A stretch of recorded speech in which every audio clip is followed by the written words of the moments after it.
أعوذ بالله من الشيطان الرجيم. بسم الله الرحمن الرحيم. الرحمن علم القرآن خلق الإنسان.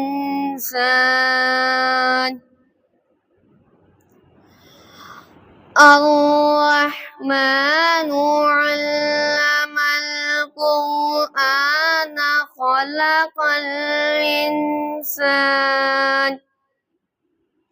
علمه البيان. الشمس والقمر بحسبان والنجم والشجر يسجدان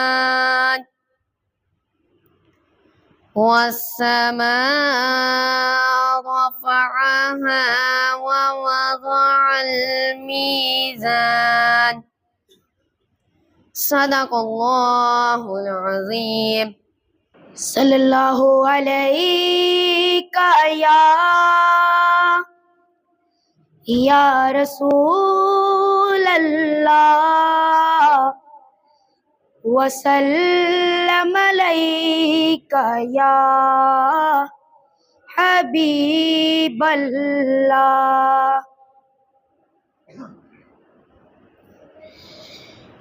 ہم مدینے سے اللہ کیوں آ گئے، قلب حیرا کی تس کی وہیں رہ گئی. ہم مدینے سے اللہ کیوں آ گئے، قلب حیرا کی تس کی وہیں رہ گئی. دل وہیں رہ گیا، جا وہیں رہ گئی، قلب حیرا کی تس کی وہیں رہ گئی. اللہ اللہ وہاں کا درود و سلام. اللہ اللہ وہاں کا درود و سلام. اللہ اللہ وہاں کا سجود و قیام. اللہ اللہ وہاں کا سجود و قیام. اللہ اللہ وہاں کا وہ کیف دوا، وہ صلاۃ سکون آفری رہ گئی. دل وہیں رہ گیا، جا وہیں رہ گئی، ہم اسی در پہ اپنی جبھی رہ گئی. یاد آتے ہیں ہم کو وہ شام و سحر، یاد آتے ہیں ہم کو وہ شام و سحر. وہ سکون دل و جاں، وہ روح و نظر، وہ سکون دل و جا، وہ روح و نظر، یہ انہی کا کرم ہے، انہی کی عطا، ایک کیفیت دل نشیں رہ گئی، دل وہیں رہ گیا، جا وہیں رہ گئی، ہم اسی در پہ اپنی جبی رہ گئی، جس جگہ سجدہ دی کی لذت ملی، جس جگہ ہر قدم ان کی رحمت ملی، جس جگہ سجدہ دی کی لذت ملی، جس جگہ ہر قدم ان کی رحمت ملی، جس جگہ نور پھیلا ہے شام و سحر، وہ فلک رہ گیا، وہ زمین رہ گئی، ہم مدینے سے اللہ کیوں آ گئے، قلب حیرا کی تسکی وہیں رہ گئی، دل وہیں رہ گیا، جا وہیں رہ گئی، ہم اسی در پہ اپنی جبی رہ گئی۔ سید نے کربلا میں وعدے نبھا دیے ہیں، دین محمدی کے گلشن کھلا دیے ہیں، سید نے کربلا میں وعدے نبھا دیے ہیں، دین محمدی کے، دین محمدی کے گلشن کھلا دیے ہیں۔ صلی اللہ علیہ یا رسول اللہ، وسلم علیک یا حبیب اللہ۔ یہ بات کس قدر حسین جو کہہ گئے معین الدین کے دین کی پناہ حسین ہے، میرا حسین ہے، میرا بادشاہ حسین ہے، میرا حسین ہے، میرا بادشاہ حسین ہے، امن کا محرمہ حبیب جو شاہوں کا ہے شاہ بھی، ایسا بادشاہ حسین ہے، میرا حسین ہے، میرا بادشاہ حسین ہے، میرا حسین ہے، نہ پوچھئے کہ کیا حسین ہے، کرے کوئی جو ہم سری کسی کی کیا مجال ہے،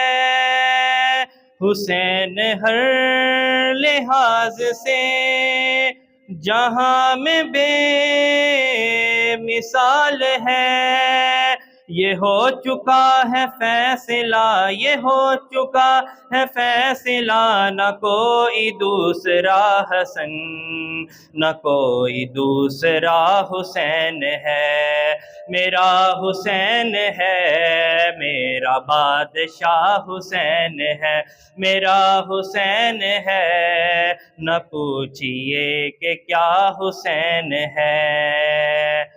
قضا کے بعد پھر مجھے نئی حیات مل گئی، عذاب سے عتاب سے مجھے نجات مل گئی۔ سوال جب کیا گیا، سوال جب کیا گیا ہے کون تیرا پیشوا، تو میں نے کہہ دیا حسین ہے، میرا حسین ہے، میرا بادشاہ حسین ہے، میرا حسین ہے، نہ پوچھئے کہ کیا حسین ہے۔ شہید کربلا کا غم جسے بھی ناگوار ہے، وہ بد عمل ہے بد نسب، اسی پہ بے شمار ہے۔ ارے او دشمن ازل تو مر ذرا قبر میں چل، پتہ چلے گا کیا حسین ہے، میرا حسین ہے، میرا بادشاہ حسین ہے، میرا حسین ہے، میرا بادشاہ حسین ہے۔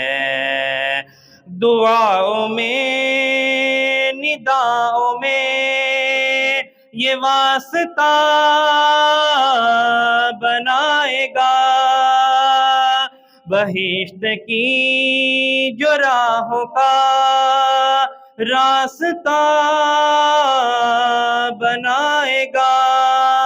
نہ واسطے میں توڑ ہے، نہ راستے میں موڑ ہے، ایسی سیدھی راہ حسین ہے، میرا حسین ہے، میرا بادشاہ حسین ہے، میرا حسین ہے، نہ پوچھئے کہ کیا حسین ہے۔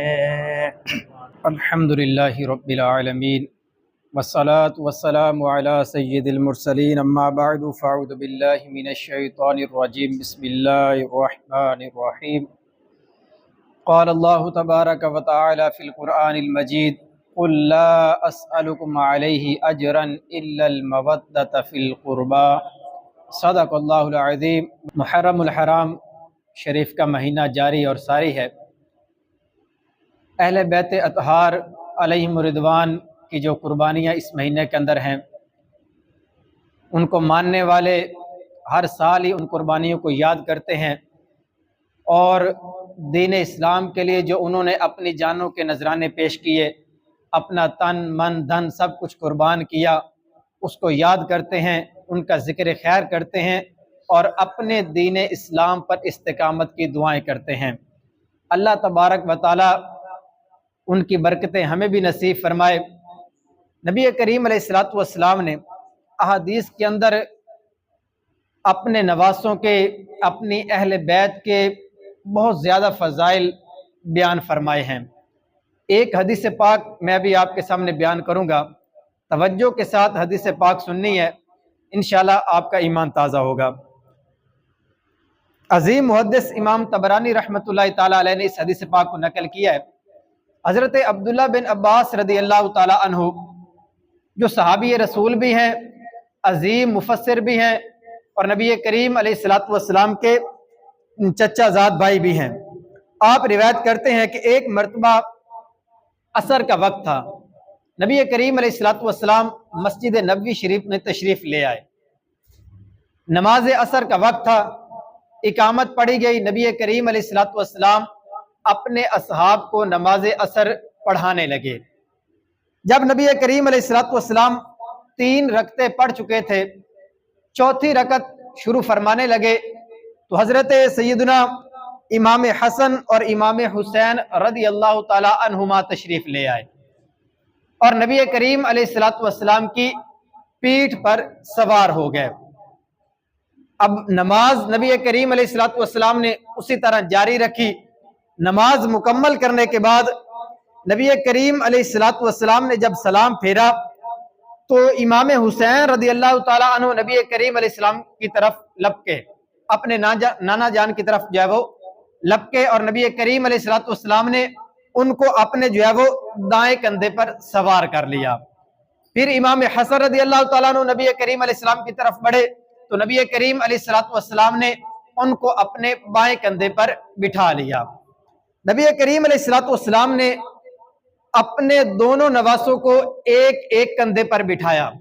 اب حدیث پاک کے اگلے الفاظ بیان کرنے سے پہلے آپ ذرا تصور کریں کہ جگہ کون سی ہے جو کائنات کی سب سے افضل ترین جگہ ہے؟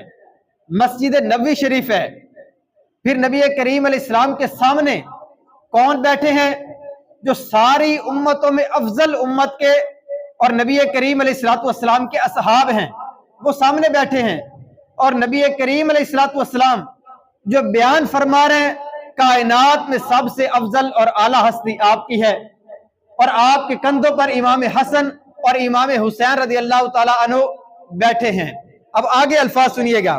نبی کریم علیہ الصلوۃ والسلام نے ارشاد فرمایا اے لوگوں، اے میرے صحابہ، الا اخبرکم بخیر الناس جدا و جدہ، فرمایا اے لوگوں، کیا میں تمہیں ان کے بارے میں خبر نہ دوں جن کے نانا اور نانی تمام کائنات کے لوگوں کے نانا اور نانی سے افضل ہیں؟ پھر آگے کیا ارشاد فرمایا الا اخبرکم بخیر الناس عما و عمتن، اے لوگوں، میں تمہیں ان کے بارے میں خبر نہ دوں جن کے چچا اور پھپھو ساری کائنات کے لوگوں کے چچا اور پھپھو سے افضل ہیں۔ پھر آگے ارشاد فرمایا الا اخبرکم بخیر الناس خالا و خالتن، اے لوگوں، میں تمہیں ان کے بارے میں خبر نہ دوں جن کے خالہ جن کے ماموں ساری کائنات کے لوگوں کے خالہ اور ماموں سے افضل ہیں۔ پھر نبی کریم علیہ السلام نے آگے کیا ارشاد فرمایا الا اخبرکم بخیر الناس ابا و اما، اے لوگوں، میں تمہیں ان کے بارے میں خبر نہ دوں جن کے والد اور والدہ کائنات کے افضل ترین لوگوں میں سے ہیں۔ نبی کریم علیہ السلام یہ سوال کرتے رہے، پھر خود ہی نبی کریم علیہ السلام نے جواب عطا فرمایا ہم الحسن والحسین، اے میرے صحابہ، جن کا میں ذکر کر رہا ہوں، جن کے میں فضائل بیان کر رہا ہوں، وہی کوئی اور نہیں ہے، میرے شہزادے امام حسن اور امام حسین ہیں۔ یہ نبی کریم علیہ السلام نے اپنے شہزادوں کو اپنے کندھوں پر بٹھا کر اپنے صحابہ کے سامنے مسجد نبوی شریف کے اندر بیٹھ کر ان کے فضائل کو بیان فرمایا ہے۔ حدیث پاک یہاں ختم نہیں ہوئی، آگے سنیے۔ نبی کریم علیہ الصلوۃ والسلام نے اپنا مبارک بیان جاری کرتے ہوئے آگے ارشاد فرمایا جدہما رسول اللہ، جن کے بارے میں ابھی تم کو خبر دے رہا ہوں، ان کے نانا نبی کریم علیہ الصلوۃ والسلام اللہ تبارک و تعالیٰ کے رسول ہیں۔ پھر نبی کریم علیہ السلام نے آگے کیا ارشاد فرمایا جدتہما خدیجہ، اور ان کی نانی خدیجۃ الکبریٰ ہیں۔ پھر آگے ارشاد فرمایا امہما فاطمہ بنت رسول اللہ، اور ان کی والدہ فاطمہ بنت رسول اللہ صلی اللہ علیہ وسلم ہیں۔ فرمایا ابوہما علی بن ابی طالب، اور ان کے والد علی بن ابی طالب ہیں۔ وعمہما جعفر بن ابی طالب، اور ان کے چچا جعفر بن ابی طالب ہیں۔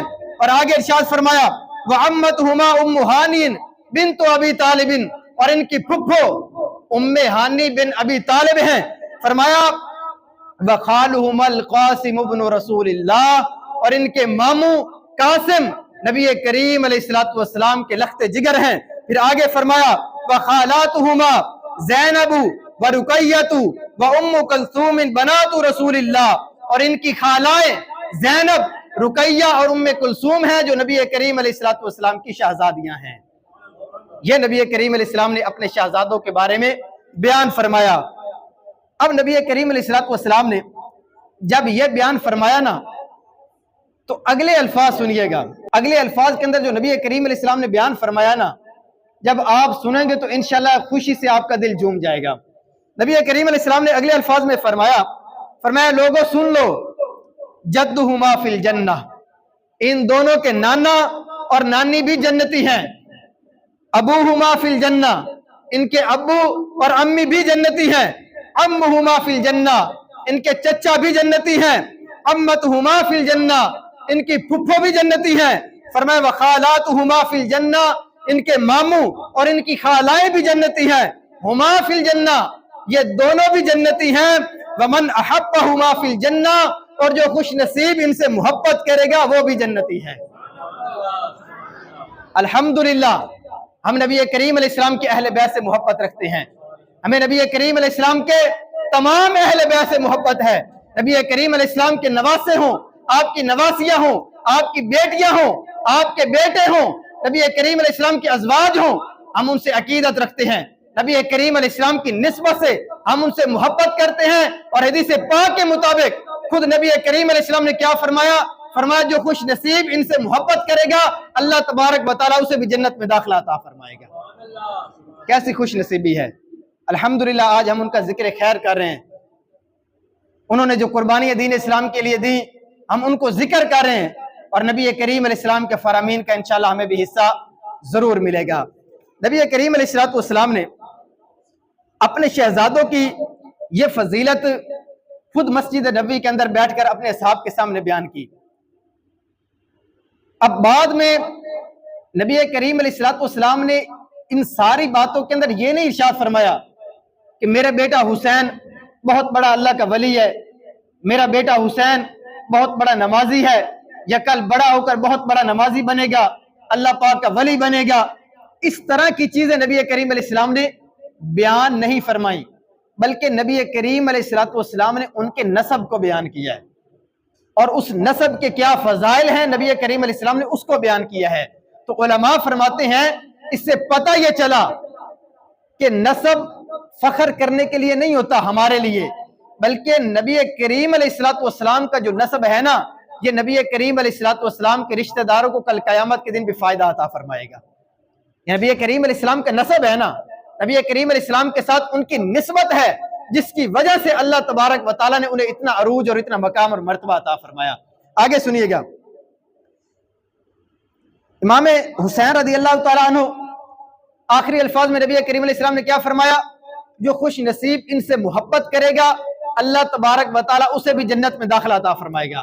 ایک بار حضرت سیدنا عمر فاروق اعظم رضی اللہ تعالیٰ عنہ، اب آپ کی اہل بیت سے محبت دیکھیے گا کہ صحابہ کرام اہل بیت سے کتنی محبت کرتے ہیں، آپ اس روایت سے اندازہ لگائیں۔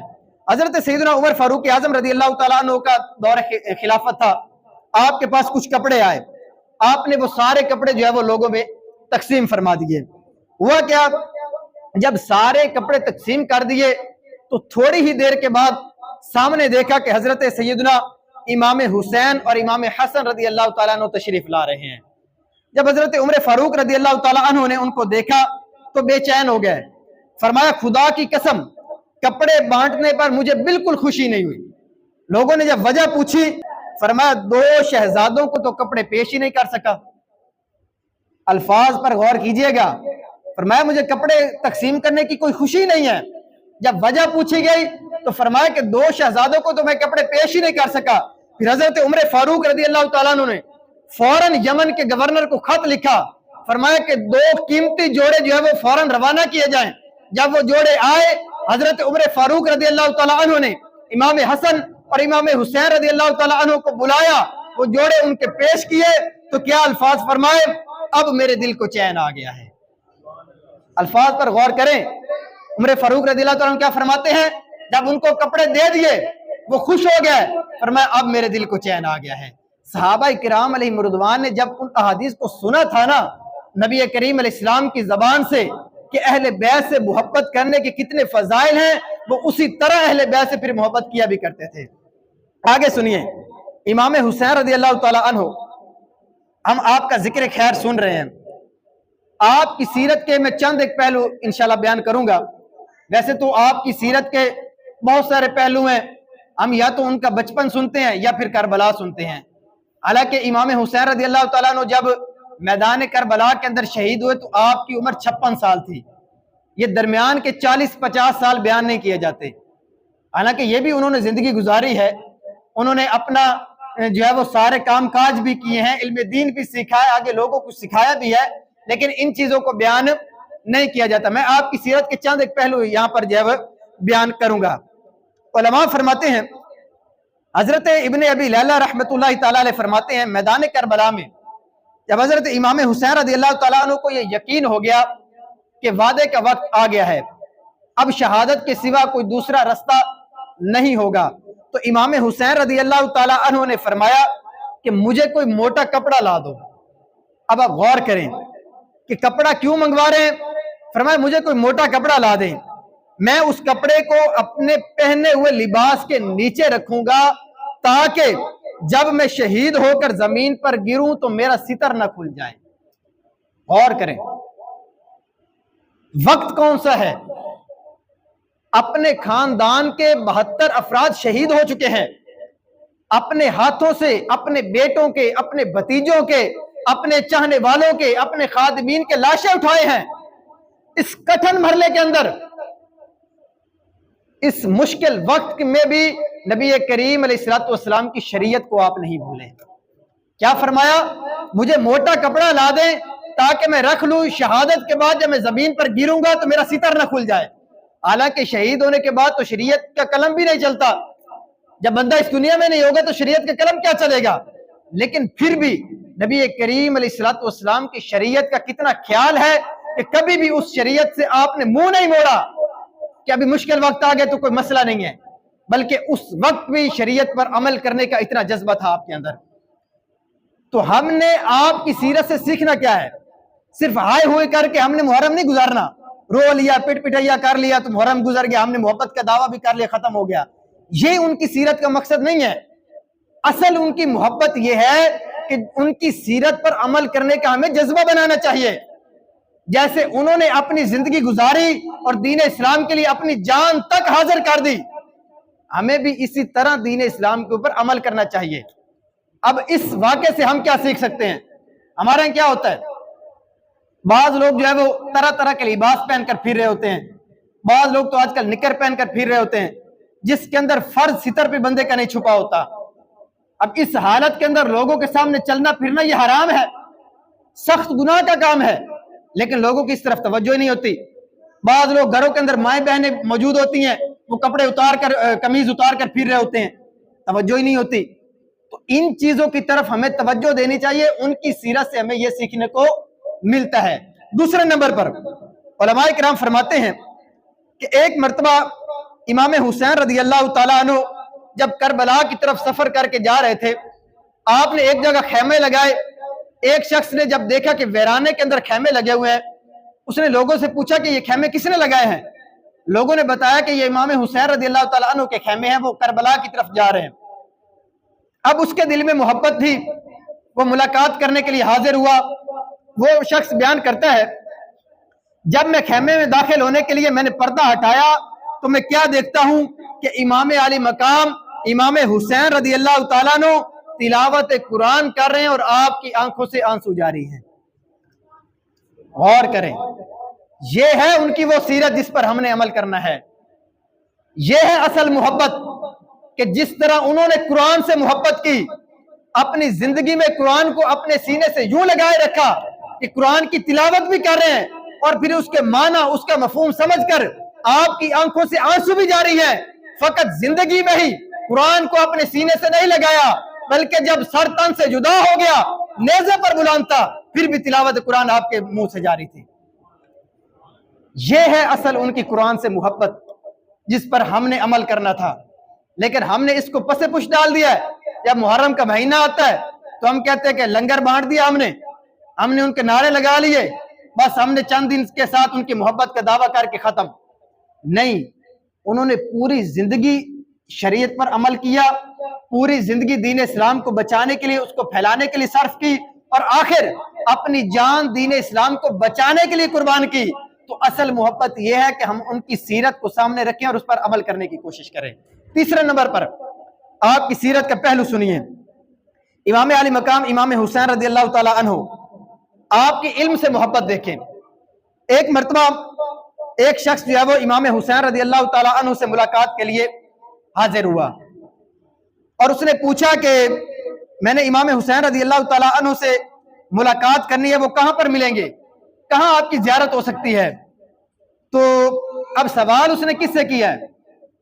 سوال اس نے کیا تھا حضرت سیدنا امیر معاویہ رضی اللہ تعالیٰ عنہ سے، جو مسجد نبوی کے باہر موجود تھے، کہ میں نے امام حسین رضی اللہ تعالیٰ عنہ سے ملاقات کرنی ہے، کہاں ان کی زیارت ہو سکتی ہے؟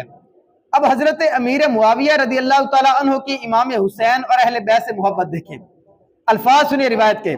حضرت امیر معاویہ رضی اللہ تعالیٰ عنہ نے فرمایا کہ مسجد نبوی شریف میں چلے جائیں، وہاں تمہیں ایک حلقہ دکھائی دے گا، چند احباب مل کر بیٹھے ہوں گے، لوگ ایسے اطمینان سے بیٹھے ہوں گے گویا ان کے سروں پر پرندے بیٹھے ہیں. فرمایا وہ حلقہ، وہ احباب امام حسین رضی اللہ تعالی عنہ کے ساتھ بیٹھے ہوں گے اور امام حسین انہیں علم دین سکھا رہے ہوں گے. غور کریں، یہ ہے وہ سیرت کا پہلو جو بیان نہیں کیا جاتا. یہ بچپن کا بھی واقعہ نہیں ہے، یہ کربلا کا بھی واقعہ نہیں ہے، یہ درمیان کے 40 سال جو بیان نہیں کیا جاتا یہ اس کا واقعہ ہے کہ امام حسین رضی اللہ تعالیٰ عنہ نے اپنے نانا جان سے شریعت کو سیکھا اور پھر آگے لوگوں کو کیسے سکھایا. مسجد نبوی شریف میں بیٹھ کر آپ علم حدیث دیا کرتے تھے، علم قرآن لوگوں کو سکھایا کرتے تھے، دین اسلام کی باتیں اپنے نانا جان کی امت کو سکھایا کرتے تھے. یہ ہے آپ کی سیرت. جب وہ شخص گیا دیکھا کہ وہاں پر چند احباب کا حلقہ لگا ہوا ہے اور امام حسین رضی اللہ تعالیٰ عنہ نے بیٹھ کر جو ہے وہ علم دین سکھا رہے ہیں. چوتھے نمبر پر امام حسین کی سیرت کا ایک پہلو آپ سنیں کہ امام حسین رضی اللہ تعالیٰ عنہ عبادت کے اندر آپ کا کیسی لگن تھی. علامہ ابن اسیر جزری رحمۃ اللہ علیہ نے اس واقعے کو بیان کیا ہے. فرماتے کہ امام حسین رضی اللہ تعالیٰ عنہ کثرت سے نمازیں پڑھتے، روزے رکھتے، حج کرتے، صدقہ اور خیرات کیا کرتے اور ہر بھلائی کا کام بجا لایا کرتے تھے. اور آگے کیا بیان کیا؟ فرمایا امام حسین رضی اللہ تعالیٰ عنہ کے شہزادے امام زین العابدین رضی اللہ تعالیٰ عنہ فرماتے ہیں کہ میرے ابا جان امام حسین رضی اللہ تعالیٰ عنہ دن رات میں 1000 نوافل ادا کیا کرتے تھے. یہ ہے اصل سیرت امام حسین. دن اور رات کے اندر 24 گھنٹوں کے اندر 1000 نوافل ادا کیا کرتے. اور آگے سنیے امام حسین رضی اللہ تعالیٰ عنہ کے متعلق روایتوں میں موجود ہے کہ آپ نے 25 حج پیدل کیے تھے. کتنے حج؟ 25 حج آپ نے پیدل کیے تھے. مدینہ سے مکہ پیدل سفر کر کے گئے. یہ ہے شریعت پر ان کا عمل، یہ ہے ان کی سیرت کا وہ پہلو جس پر ہمیں عمل کرنا ہے. اور آگے سنیے امام حسین رضی اللہ تعالیٰ عنہ 10 محرم کی رات جب صبح پتہ تھا کہ یزیدیوں سے لڑائی ہونی ہے اور سب نے شہید ہونا ہے تو حضرت عباس علمدار رضی اللہ تعالیٰ عنہ سے آپ نے فرمایا کہ کسی طرح جنگ کو کل تک کے لیے مؤخر کروا دیں. اس کی وجہ کیا تھی؟ ایسا نہیں کہ آپ موت سے ڈر گئے تھے، بلکہ فرمایا اس کی وجہ یہ ہے تاکہ آج رات میں اللہ تبارک و تعالیٰ کی عبادت کر سکوں. اور اللہ تبارک و تعالیٰ خوب جانتا ہے کہ مجھے نماز پڑھنا، قرآن پاک کی تلاوت کرنا اور کثرت سے دعائیں کرنا اور استغفار کرنا مجھے بہت پسند ہے. اس لیے فرمایا کہ جنگ کو ایک دن کے لیے مؤخر کروا دیں تاکہ میں زیادہ سے زیادہ اللہ تبارک و تعالیٰ کی عبادت کر سکوں. یہ ہے امام حسین رضی اللہ تعالیٰ عنہ کی سیرت. اور بحیثیت مسلمان اور ان کی محبت کا دعویٰ کرنے کے ناطے ہمیں ان کی اس سیرت پر بھی عمل کرنا چاہیے. اور جس چیز کے لیے انہوں نے اپنی جانوں کا نذرانہ پیش کیا اس طرف ہمیں توجہ کر کے جو ہے وہ عمل کرنے کی کوشش کرنی چاہیے. ان کے نام کی ہم محافل سجاتے ہیں، ان کا ذکر خیر کرتے ہیں، یہ بہت سعادت کی بات ہے، لیکن اصل چیز کیا ہے کہ ان کی سیرت پر عمل کیا جائے. جن چیزوں پر انہوں نے عمل کیا، اپنی زندگی گزاری، ان چیزوں پر عمل کر کے ہم اپنی زندگی کو گزاریں.